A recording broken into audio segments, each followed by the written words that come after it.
Cette vidéo est sponsorisée par moi-même et par mes formations en ligne, notamment la maîtrise des finitions qui vous donnera toutes les compétences pour élever la qualité de vos finitions à un niveau irréprochable. Je vous en reparle en fin de vidéo. Quand on passe plusieurs dizaines d'heures à fabriquer une table, on a envie que la finition soit à la hauteur du travail accompli.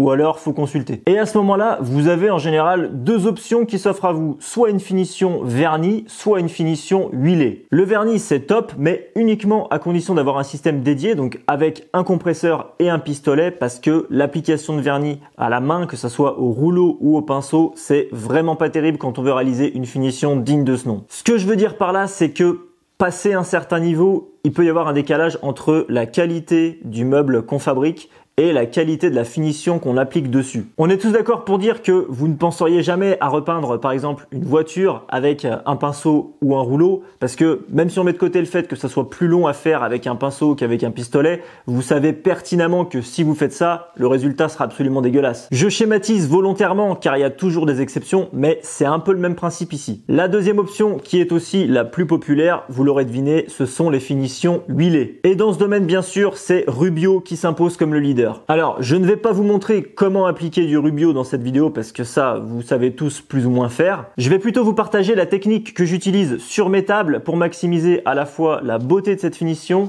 la résistance mécanique et la résistance à l'eau. Cette technique est un petit peu différente que ce que recommande Rubio, mais personnellement, je trouve qu'elle offre infiniment plus de résistance dans le temps. Et quand on est sur du mobilier très sollicité, comme par exemple une table, la résistance mécanique est un aspect primordial. Pour l'exemple, on va utiliser ce plateau de table à manger en noyer et résine que je suis sur le point de livrer à mon client d'ici quelques jours. Voici d'ailleurs un petit timelapse de sa fabrication.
La première clé d'une finition réussie et la plus importante de toutes selon moi, c'est le ponçage. Et je vous parle pas d'un petit ponçage vite fait à la zob, hein. Un ponçage de qualité, c'est comme tout, ça s'apprend et ça prend du temps. Je constate que malheureusement, il y a à peu près 8 personnes sur 10 qui ne savent juste pas poncer. Alors vous allez peut-être trouver ça arrogant ou prétentieux, mais c'est vrai. Désolé. La plupart des gens ne font qu'effleurer le bois. Et poncer, c'est pas ça. Alors attention, hein, ça veut pas dire qu'il faut tout arracher non plus. Il y a un juste milieu, c'est comme dans tout. Mais pour vous donner une petite idée, le ponçage complet de cette table, qui fait 1,60 m par 80, m'a pris plus de 3 heures à la ponceuse orbitale en allant du grain 80 jusqu'au 180.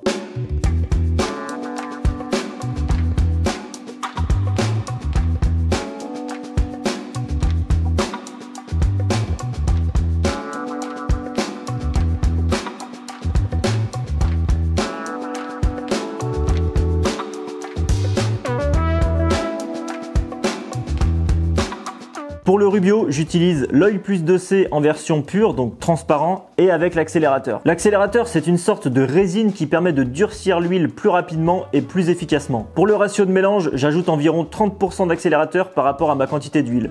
Inutile d'en mettre plus. J'applique ensuite l'huile à l'aide de ma ponceuse orbitale munie d'un pad en nylon blanc que vous pourrez d'ailleurs vous procurer très facilement grâce au lien que je vous ai mis dans la description.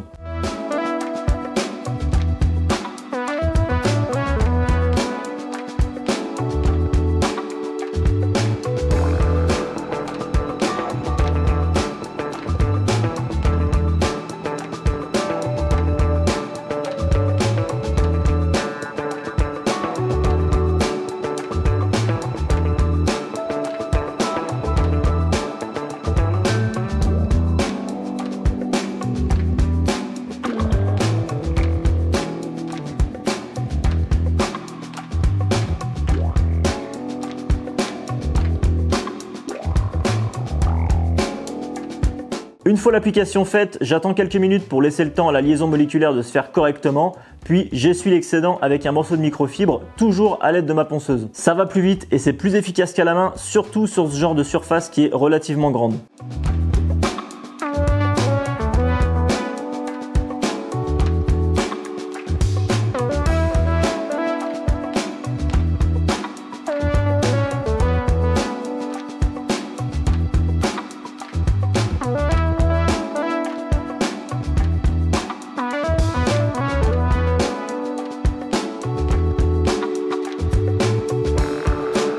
Et c'est là que toute la différence se fait, puisque avec cette technique d'essuyage, il va rester vraiment une micro pellicule d'huile en surface. Je laisse donc sécher tranquillement pendant environ 24 heures et je vous assure que rien que là, vous aurez une résistance mécanique bien supérieure. Pour comparaison, sur la dernière table que j'ai faite, j'ai procédé comme Rubio le recommande. J'ai donc essuyé la totalité de l'huile résiduelle.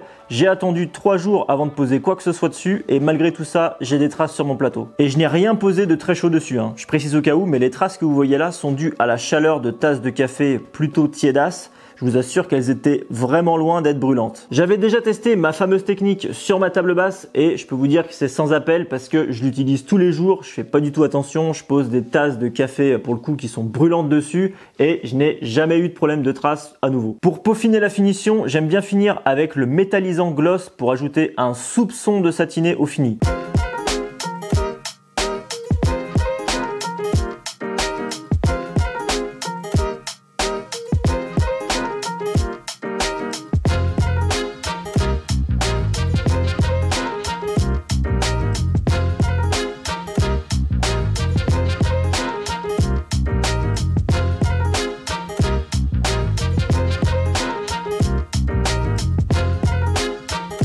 Et la cerise sur le gâteau, même si c'est totalement facultatif, c'est la protection céramique qui aura pour but de créer une véritable barrière hydrophobe par-dessus votre finition. J'ai déjà fait 2 vidéos complètes sur ces fameuses protections céramiques, dont une avec des tests de résistance aux rayures, donc si ça vous intéresse, elle s'affiche en haut à droite de l'écran et je vous mets également les liens en description sous cette vidéo.